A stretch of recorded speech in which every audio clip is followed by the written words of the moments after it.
Part 1. When the ice starts talking in Yakutia, the end of winter doesn't come with flowers. It comes with sounds. The ice begins to talk, deep, low groans rolling under your feet, the kind that make your bones ache before you even hear them. To outsiders, it's just noise. But to nomads, it's a warning. The ice is changing, and it won't wait for you. This year, the voices came early. The air was still locked at -40°C. The winds still burning faces raw, but the rivers and sea ice were already restless. My grandmother, who had hunted seals longer than most people live, spat into the snow when she heard it. The ice is lying, she muttered. It pretends to be strong. That's the worst kind. Seal hunting in Yakutia isn't a hobby, it's survival. The meat feeds families, the fat fuels lamps, the skins make boots that last through storms. But the hunt is bound by time. The ice must be thick enough to reach the breathing holes, but not yet too unstable to hold a man's weight. Miss that window, and the seals vanish with the ice. Our camp stirred before dawn. The cold at that hour is a living thing. It clings, presses, tests your resolve. Reindeer shifted restlessly in their harnesses, steam curling from their nostrils. Sleds creaked under the weight of harpoons, rope, and skinning knives honed to an edge that could shave ice like paper.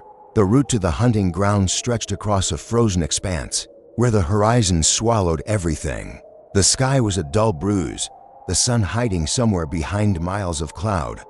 Every few minutes, the ice sang again, a mix of cracks, sighs, and the distant echo of water moving far beneath. By midday, we reached the edge of the seal territory. Black specks, old breathing holes, dotted the white. Round them, the snow was pressed down, telling us the seals had been here recently. We moved slowly, each step deliberate. The ice here was treacherous, thick in one spot, hollow in the next. I followed my grandmother's lead. She moved with the confidence of someone who had memorized the language of the ice decades ago. She would stop, crouch, and press her ear to the surface. Sometimes she would smile faintly, the kind of smile that meant she'd found a sign no one else could see. That day, the silence between the ice's groans felt heavy. Every hunter knew what it meant. The window was closing faster than expected. One wrong move, one wasted hour, and the hunt would be over before it began. And somewhere under that ice, a seal was waiting, but so was the river. Part 2. The last hunt begins. The first hole we chose looked ordinary, a ring of hoarfrost, where warm breath kept returning from the dark. Nothing about it shouted danger, but that was the problem. Late season ice doesn't shout. It whispers, then it swallows. Grandmother signed for silence. We lay flat, spreading our weight. The way she taught us: become a shadow, become snow. The dogs settled on their bellies, chests heaving in little puffs. Even their collars had been wrapped in felt to stop the tiniest clink.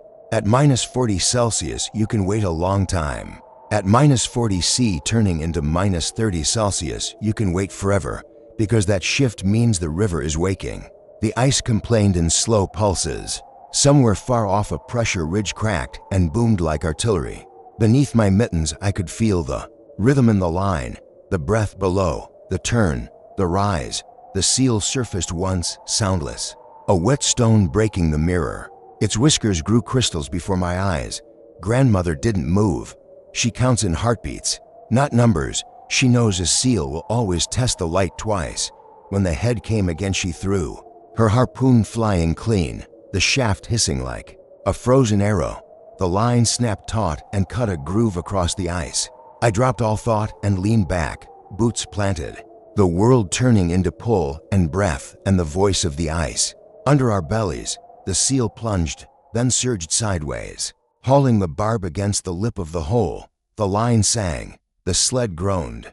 The dogs rose to their feet and then remembered themselves, settling with whining throats. Hold, grandmother said, not loudly, not even to us, more like to the river. Hold, late ice is a liar. It looks blue and strong, and then it goes blind under your weight. A hairline opened near my elbow, a pale thread that widened as if a pen were drawing a mouth beneath me. I shifted, placing my chest over the solid snow bridge she had pointed out earlier, and felt the crack stop growing, frustrated. For minutes we did the work that makes winter food: ease, take, slack. Sing the line through stiff mittens, let the Seal tire, never yank, never brag. The barb did its old, simple job.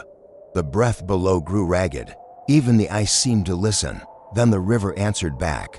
A deep drumbeat rolled from under the field, traveling through us. The hole burped. Black water and slush. Grandmother's eyes flicked to the southeast, toward a long, low seam where the crust had begun to sag. Wind shift, she whispered. Flood ice coming.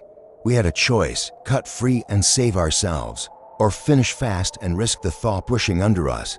She made it for us, to pulls, together. We pulled. The seal's shoulders burst up, flinging needles of ice. The second pull brought the whole weight across the lip, slick, heavy. Magnificent. We roped it in 3 places, through the lashing to the sled arch, and heaved until the runners bit. Water slithered out from the hairline, seams skittering under the snow like mercury. The dogs, finally released, leaned into the traces. The river muttered. The field around us lowered half a finger's width. Move, grandmother said. We moved with the seal thumping like a drum on the sled, every jolt a reminder of haste. The flat, safe whiteness we had crossed that morning now showed seams, faint gray veins that all pointed the same way, toward open water under the pressure ridge. The air smelled different, too cold, yes, but with that thin, iron taste that means the ice is bleeding. Halfway home, the world spoke in a new voice. The entire plane hummed, a tiny vibration, bowls on a table during thunder. The dogs stumbled and recovered. Snow ahead slumped like dough. A black ribbon opened across our path. The first free water of the year, winking and whispering. There was no time to scout. Grandmother tossed the coil of seal hide, building a bridge of sled boards we carry for late season crossings. Each board clacked, froze, and glittered. One run, she said. If it fails fast. We went first with no drama, except the sound my heart made. The boards flexed, spit up slush held. The runners kissed the far lip, and the dogs lunged with sudden joy, as if some secret door had opened toward meat and straw and sleep. Behind us the bridge sagged and slid into the cut with a polite sigh. We did not look back, not because we were brave, but because the ice likes an audience when it kills. We followed grandmother's pole marks through the last pale lattice of cracks, until the snow took our weight like faith takes a promise. Only then did she let the dogs stop. The seal lay quiet on the sled, steam making small ghosts in the air. Grandmother rested her palm on its flank. Thank you, she said, the old law, the oldest. The river said nothing. It had other voices to raise before night. Above us, the sky thinned, a wan coin. Far downstream, a pressure ridge boomed again. A reminder that tomorrow's hunt would belong to the river, not to us, soon. Part 3, racing the breakup be the time we lashed the seal tighter for the final stretch. The light had taken on that late season gold, beautiful, dangerous. In the Arctic, beauty almost always means danger. The dogs trotted in a rhythm that sounded like ticking. Each tick was another second closer to the ice deciding it had carried us long enough. Grandmother didn't speak. She walked ahead with her pole, tapping the snow, listening through her boots. I've watched her do this since I was small. She doesn't just see the cracks. She hears them before they appear. Tap, step, listen. Tap, step. Sometimes she steps aside without explaining, and a few moments later, a soft sigh opens under where she would have walked. The wind turned against us. It carried the smell of the sea, raw and metallic. But underneath was something older, the musk of thawed mud, the breath of earth after months of silence. That smell makes seals careless, but it makes ice impatient. We were threading a narrow needle between bounty and disaster. Halfway along the western channel, we found our path blocked by a frost ridge we hadn't seen in the morning. The sun had warmed the surface just enough to let the pressure shove upward.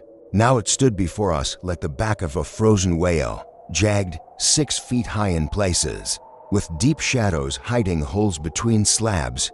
Dogs can't climb this, I said. They won't have to, grandmother replied. She unhooked them, one by one, and led them along a narrow side path. The sled would have to be hauled by hand, seal and all. I grabbed the front stanchions and leaned back. Every inch felt heavier than the last. The wood creaked. My mittens were wet from ice crust, and my arms burned from the morning's fight. On The far side, the ridge dropped into a field of clear ice where the snow had blown away. It was glassy, beautiful, and treacherous.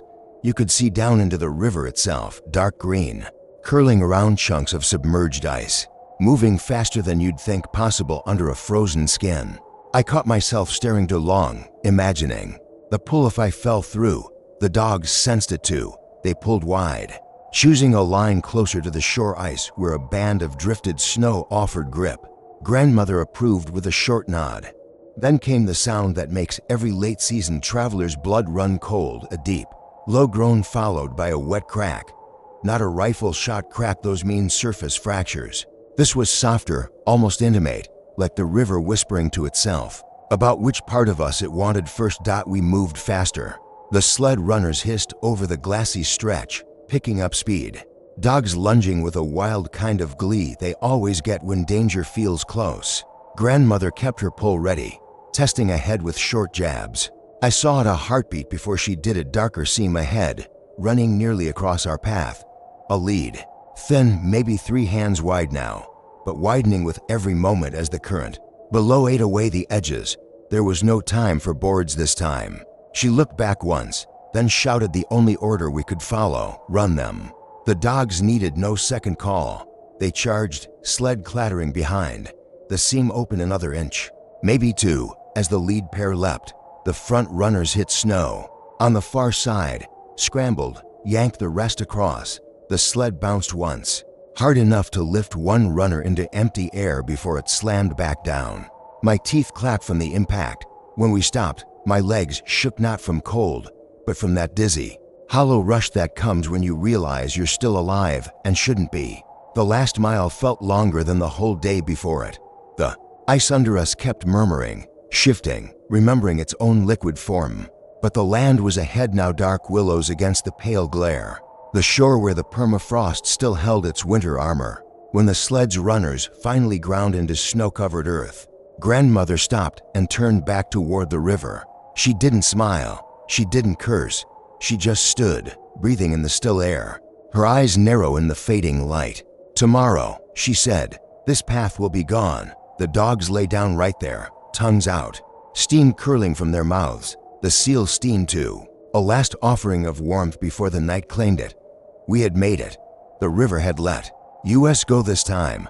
Inside the tent that night, the smell of boiled seal meat filled every corner. Outside, the ice cracked and groaned like it was talking to itself. Somewhere out there, in the black beyond the firelight, the breakup had already begun. Part 4, when the storm found us be dawn. The world was already gone. I woke to the sound of the tent fabric straining against something heavy, a deep hiss. On the other side, when I unzipped the flap, the air slapped me so thick with snow it felt solid. A wall I had to push through. The river had vanished from sight. Even the willows 20 steps away were ghosts. Grandmother was already outside, bent over the sled. Her parka hood was rimmed in ice. Eyelashes too. She didn't look up when I joined her. "We stay put today," she said. "The river will decide its own path now." We'd planned to haul the seal to the smoke tent in the village, to share and cure the meat before the thaw spoiled it. But the storm had other plans. Snow swirled low, filling the sled tracks from yesterday until they were just memories.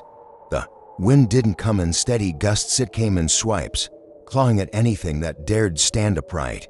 The dogs had curled themselves into the drifts, letting the snow bury their backs, noses tucked under tails. Every few minutes one would shiver and adjust, but otherwise they looked carved from the white itself. We brought the seal inside the tent's entrance, laid on a tarp. Its weight was both comfort and burden proof we'd survived, reminder that we weren't done surviving yet. Grandmother began to work on it immediately. In storms like this, you use the time to prepare. You cut what can be dried later, boil what must be eaten now, and pray the rest keeps cold long enough. The fire hissed as fat hit the coals. Steam carried that deep, iron-rich scent into the tent, and despite the storm, I felt warm for the first time in days. We ate from a shared bowl, chunks of meat floating in the broth, the heat working its way into our fingers and cheeks. Then the ice started speaking again, not far close enough to hear through the storm's voice, a low, resonant, Thud, then a series of sharp snaps. Somewhere under the white void, a section of the river was giving way. The sound wasn't frantic. It was inevitable, like a door unlocking after a long winter. Grandmother froze, spoon halfway to her lips. "By tonight," she said quietly, "there will be water where we crossed." I thought about that leap, the seam in the ice widening under the dog's paws. If the storm had come a day earlier, if we'd hesitated at the lead. I didn't finish the thought. Out here, it can kill you faster than cold. The day stretched on in a strange, muffled way. No shadows moved. Time was measured in how often we added wood to the stove. I worked the dogs over one by one, rubbing the ice from their fur, checking paws for cuts from yesterday's run. They leaned into my hands, eyes half closed, trusting the same way I trusted grandmother with the pull on the river. By evening, the snow had deepened to my hips in some drifts.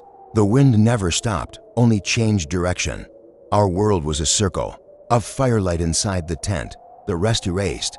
Grandmother sat by the stove, sharpening her Yulu knife, the rhythmic rasp almost soothing.